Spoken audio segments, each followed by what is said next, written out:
Red is a new play by John Logan about the great American 20th century abstract expressionist painter Mark Rothko.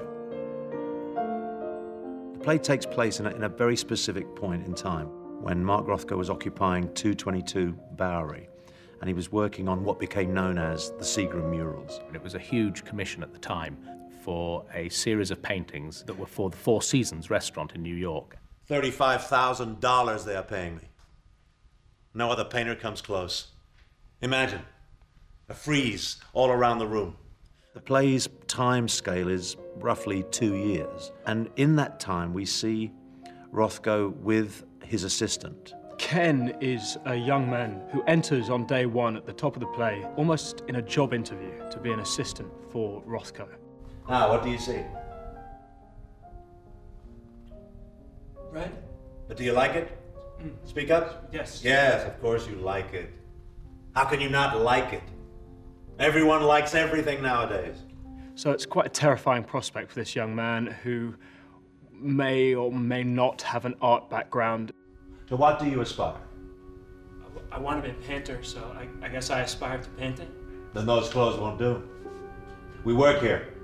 Hang up your jacket outside. What I love is I love the excitement of the practical element of the play. This is a play set in a studio. As an audience member, you're a voyeur. We've recreated Bowery very, very accurately.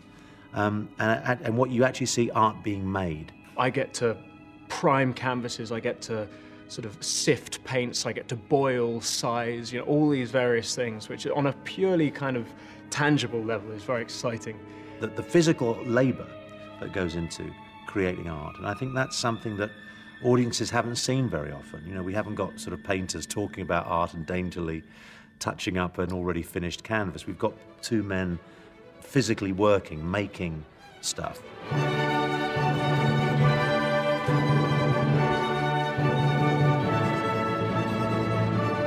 The technical side is explored alongside a wonderful, intelligent and emotional debate about the nature of art. So I went to the Modern last night. I saw the Picasso show. And? I don't think that he's so much concerned with generations passing away. Yeah, don't kid yourself, kid. That man, though now a charlatan, of course, signing menus for money like Dali, when he's not making those ugly little pots also for money. That man, at his best, understood the workings of time. Where's the receipt? It's a play about art in the most wonderful sense, in everything that word means, whether it matters, whether it's an important thing in our lives and our culture, which I believe it is. There's one line in the play that I think was a way in for me, an amazing line. The child must banish the father, respect him, but kill him. We destroyed Cubism.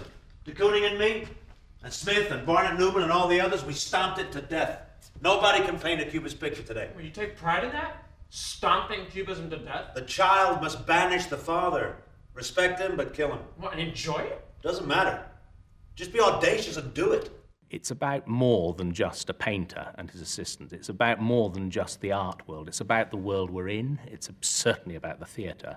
And it's about a number of themes all coming together. But in that line, there's something, I think, that resonates with a lot of people.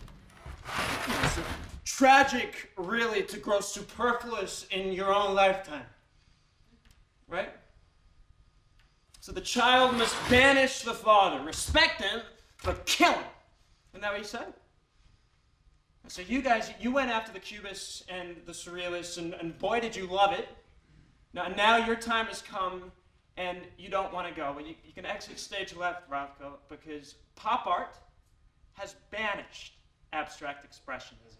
The play takes both characters and, by definition, both actors through an extraordinary spectrum of emotional life. By what right do you speak? By what right do you express an opinion on my work? Who the fuck are you? What have you done? What have you seen?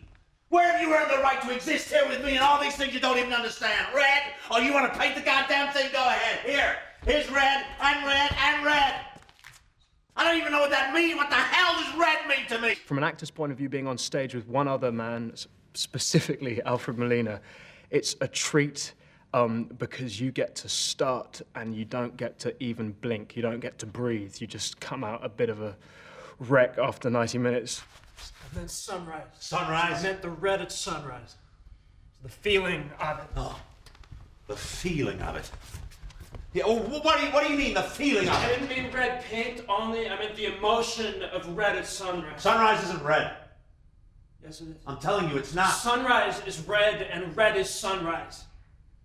We rage against each other. We love each other.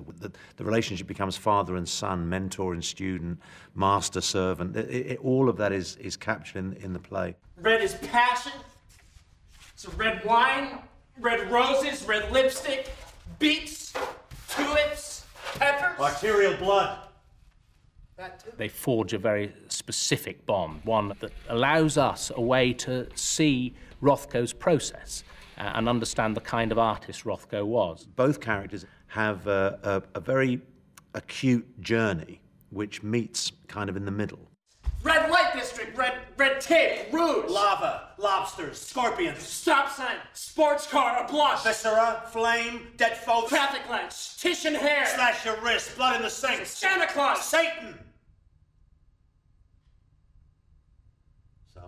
And it is symbiotic. They gain something from each other. As well as allowing the play to also introduce the new wave of art that was coming in on the back of abstract expressionism.